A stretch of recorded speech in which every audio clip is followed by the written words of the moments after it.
এই জন্য আমার তো ব্যক্তিগত কথা, সবসময় আমি এটা বলি যে এই জিব্বা মুসলিম পরিচয় দেওয়ার পরে যে মুসলমান এই জিব্বা দিয়ে আল্লাহর দেওয়া জবান দিয়ে আল্লাহর কোরআনের একটা পৃষ্ঠা সাইয়া সাইয়াও শুদ্ধ পড়তে পারে না, ওই মিয়া বোবা। আমি বললাম আপনার মূলত কোনো জবান নাই, আপনি বোবা হইলেই সাধ্য। আপনি তো হুদা ভাতে খান, আপনি শুধু ঘুমে যান, আপনি শুধু পেশাব পায়খানা করেন, আপনি শুধু দুনিয়া কামাই করেন, আপনি শুধু দুনিয়া ভোগ করেন। আপনার এই জিব্বা না হলেও চলতো, কারণ বাস্তবিক অর্থেই যারা বোবা ওরাও দুনিয়া প্রতিনিয়ত ভোগ করে।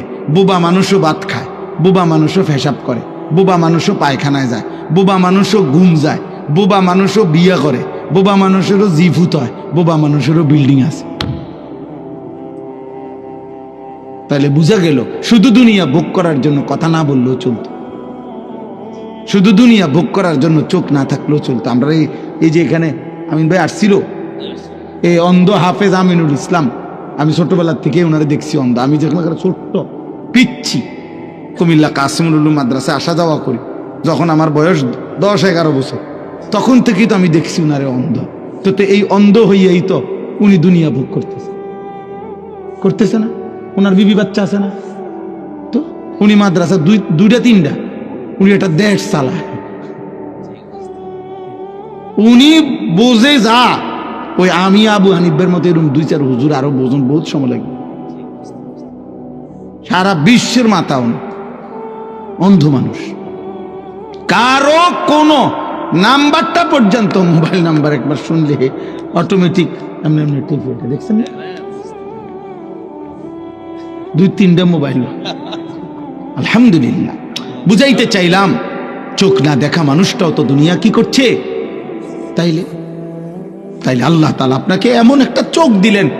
হায় মুসলমান, এই মুসলমান, 30 বছরে তুমি তোমার রবের কালাম দেখলা না?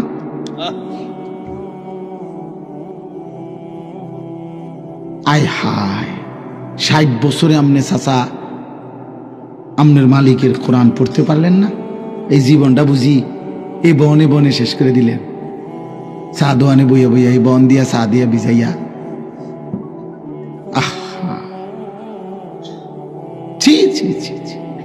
অসংখ্য বুড়া মানুষ, হাইসা কি লাভ? অসংখ্য বুড়া মানুষের জিন্দিগিটা তো শেষ বয়সটা উনি চা দোকানের সাথে চুক্তি করে নিছে, ওয়াকফ করে দিছে চা দোয়ানদার, যে তোমার যে একটা চিকন টুল, বইয়েও তো কোনো আরাম নাই, একটা সোফা হইতো তা তো মন্ডারে বুঝাইতাম। চিকন টুল, এটার মধ্যে ঠিক মতো তো পিছনের সাইজ পুরাটা আঁটে না। এইটার মধ্যে বিকাল 3টা বা 4টায় আইয়া বইয়ে, এই যে আল্লাহর নাম লইয়া বইছে চাচা, রাত 9টা বাজে 10টা বাজে, বাজ্জানের নাম।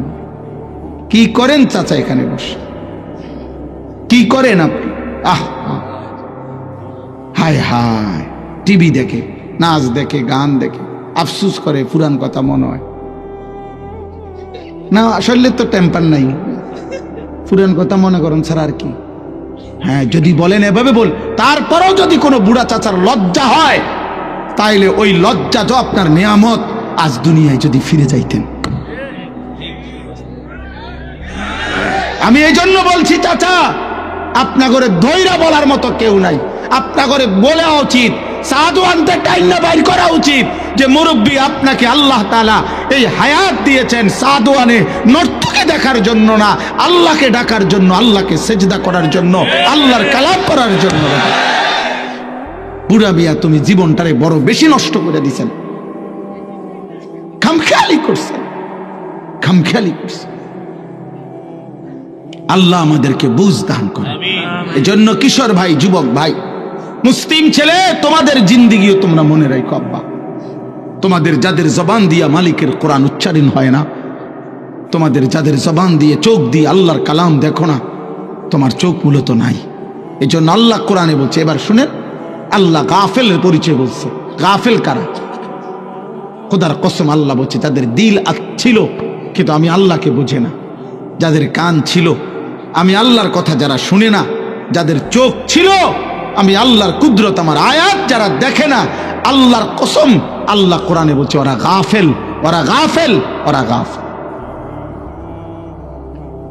ওয়ালাকাদ যারানা লিজাহান্নামা কাসীরাম মিনাল জিন্নি ওয়াল ইনস লাহুম কুলুবুল লা ইয়াফকাহুনা বিহা ওয়ালাহুম আযানুন লা ইউবসিরুনা বিহা লা ইয়াসমাউনা বিহা ওয়ালাহুম আ'য়ুনুন লা ইউবসিরুনা বিহা উলাইকা কাল আনআম বাল হুম আযাল উলাইকা হুমুল গাফিলুন। দিল ছিল আমি মাওলাকে চিনল না, ভাবল না। কান ছিল আমি আল্লাহর কথা শুনল না। চোখ ছিল আমি আল্লাহর কুদরত আমার আয়াত দেখল না। খোদার কসম আল্লাহ বলছে এমন নাফরমানদেরকে দিয়ে আমি জাহান্নাম পূর্ণ করব। আল্লাহর কসম আল্লাহ বলছে এমন নাফরমান জানোয়ারের মতো। উলাইকা কাল আনআম, কানটা যে কাজে লাগায় নাই, চোখ যে কাজে লাগায় নাই, দিল যে কাজে লাগায় নাই, আল্লাহর কসম আল্লাহ বলে ওইটা জানোয়ারের মতো জানোয়ার। উলাইকা কাল আনআম, ওইটা জানোয়ারের মতো। বাল হুম আদাল, আল্লাহ বলে যদি গোসা করে রাগ করে তাইলে বলবা না জানোয়ারও না, জানোয়ারের চাইতে নিকৃষ্ট। প্রথমে বলে দেখবা কুত্তা, যদি বলে মাইন্ড করলাম তাহলে বলবা না না সরি কুত্তার চাইতে নিকৃষ্ট। যদি প্রথম বলবা শুকর, যদি চোখ দেখো যে মাইন্ড করছে শুকর বলাতে তাইলে বলবা শুকরের চাইতে নিকৃষ্ট।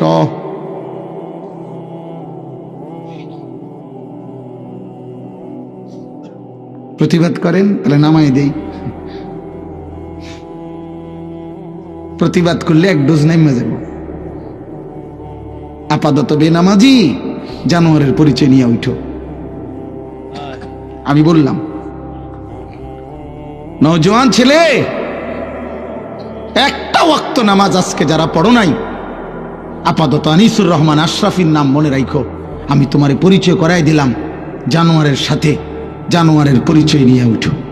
যাওয়ার পথে কুত্তা দেখলে কুত্তার লগে কথা কইও। যাওয়ার পথে কোন শুকর দেখলে ওর সাথে কথা বইল। অথবা আগামীকাল ভোরে যদি দিনে কোন কুত্তারে দেখো ওর সাথে তোমারে মিলাই নিও। দেখো কোনো পার্থক্য হয় কিনা। দেখবা বরাবর ও সেজদা দেয় না, তুমিও না। ও পাক নাফাকের ধার ধারে না। কুত্তার কোনো পাক নাফাক নাই। কুত্তারের জন্য পেশাব করে পায়খানা করে পেশাবের পরে পানি নেওয়ার কোনো প্রয়োজন নাই, তার তো কোনো পাক। কুত্তার কোনো জায়েজ না জায়েজ নাই। বিরানি তো মুখ দেয়, পায়খানা তো মুখ দেয়। এই নাফরমানো মাকেও দেখে, বোনের দিকেও তাকায় দেখে। আয় হায় মানুষ নামের পশু এই জানোয়ার উলঙ্গ ছবিও দেখে। তোর কাছে তো কোনো পাক নাফাক নাই, তোর কাছেও তো কোনো জায়েজ না জায়েজ নাই আব্বা। তোর কাছেও তো কোনো হালাল হারাম নাই। মাকে দেখা তো হালাল, ভিন নারী দেখা তো হারাম। আপন বোনের দিকে তাকানো তো হালাল, কিন্তু মোবাইলের উলঙ্গ ছবির দিকে তাকানো তো হারাম। যার কাছে হালাল হারাম বরাবর, অত জানোয়ার জানোয়ার, অত জানোয়ার, ওইটাই স্পষ্ট জানোয়ার। মানুষ হওয়ার যদি কোনো প্রমাণ থাকে তোমার কাছে তুমি বইল। বলে না আমি তো পেশাব করি, ও জানোয়ারও পেশাব করে। না না আমি তো ভাত খাই, জানোয়ারও খাবার খায়। তুমি আলাদা পার্থক্য করো।